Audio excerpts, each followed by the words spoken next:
मध्य प्रदेश में विधानसभा चुनाव है। इलेक्शन कैंपेन के बीच सत्तारूढ़ बीजेपी आज अपना घोषणा पत्र जारी कर दिया है। पार्टी के राष्ट्रीय अध्यक्ष जेपी नड्डा, सीएम शिवराज सिंह चौहान, प्रदेश अध्यक्ष वीडी शर्मा समेत अन्य नेताओं ने चुनावी घोषणा पत्र जारी किया है। नड्डा ने कहा, गेहूं का एमएसपी 2,700 रुपये और चावल का एमएसपी 3,100 रुपये किया जाएगा। हम 6 एक्सप्रेसवे बनाएंगे। रीवा, सिंगरौली और शहडोल में एयरपोर्ट बनाएंगे। राजनीतिक दलों ने पहले लुभाने का काम और बाद में भुलाने का काम किया है। वायदा करो और भूल जाओ और जनता को गुमराह करो। लेकिन भारतीय जनता पार्टी एक अकेली वैसी पार्टी है जिसने इस डॉक्यूमेंट को अपना, जिसे कहा जा सकता है कि रास्ता, रोड मैप का जरिया बनाया है और उसको लेटर और स्पिरिट में इंप्लीमेंट करने का काम किया है। यह हमारा ट्रैक रिकॉर्ड है।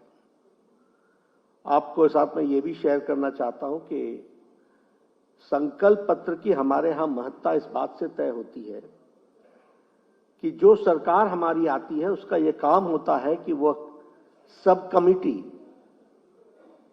ऑफ कैबिनेट मिनिस्टर्स बना करके उन सारी चीजों को इंप्लीमेंट कराए और सभी मिनिस्टर्स की जिम्मेवारी होती है कि वो मैनिफेस्टो को या संकल्प पत्र को लेटर और स्पिरिट में इंप्लीमेंट करने के लिए उनके रिस्पेक्टिव डिपार्टमेंट्स काम करें। और सबसे बड़ी बात यह होती है कि पार्टी की अपनी मॉनिटरिंग सिस्टम से समय समय पर हम उसको मॉनिटर करते हैं। संकल्प में कहा गया है कि लाडली बहनों को आर्थिक सहायता के साथ पक्का मकान दिया जाएगा। प्रत्येक परिवार में कम से कम एक रोजगार अथवा स्वरोजगार का अवसर दिया जाएगा। इसके अलावा 15 लाख ग्रामीण महिलाओं को कौशल प्रशिक्षण के जरिए लखपति बनाएंगे। इससे पहले सीएम शिवराज सिंह चौहान ने कांग्रेस महासचिव प्रियंका गांधी पर तंज कसा और कहा, एक बहन यहां आती है और बनवास को 13 साल का बता देती है और बिना कंस को जाने कंस मामा बोल देती है। कांग्रेस ने टिप्पणी की कि ये नरक चतुर्दशी के दिन भारतीय जनता पार्टी अपना संकल्प पत्र क्यों ला रही है। कांग्रेस को, कांग्रेस के नेताओं को भारतीय संस्कृति, हमारे जीवन मूल्य, इतिहास, इसका ज्ञान ही नहीं है।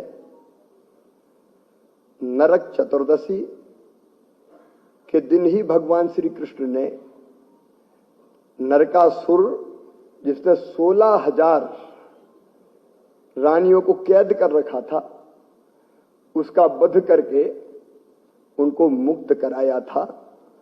तो ये बहनों की मुक्ति का दिवस भी है, उनके आत्मसम्मान और स्वाभिमान से जीने का दिवस भी है। लेकिन दिक्कत ये कि इतिहास की पूरी जानकारी रहती नहीं है।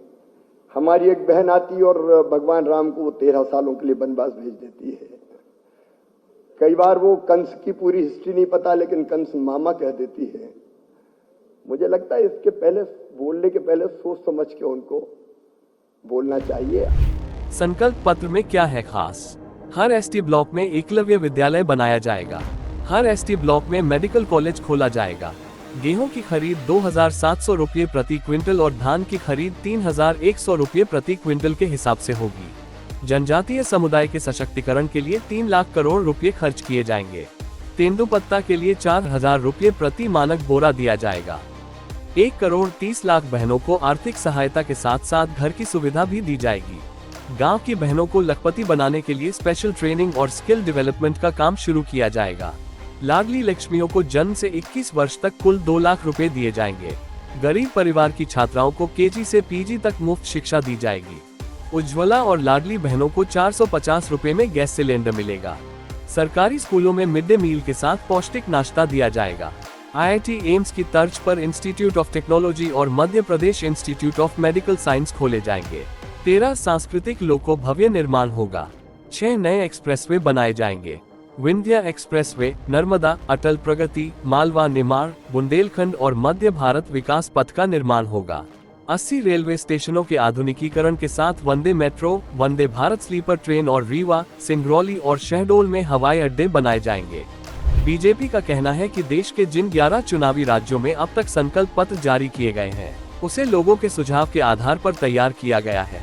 बता दें कि विपक्षी कांग्रेस ने 17 अक्टूबर को कई वादों के साथ अपना घोषणा पत्र जारी किया था। मध्य प्रदेश में 17 नवंबर को विधानसभा चुनाव होंगे, जबकि वोटों की गिनती 3 दिसंबर को होगी। ब्यूरो रिपोर्ट, जागो इंडिया जागो।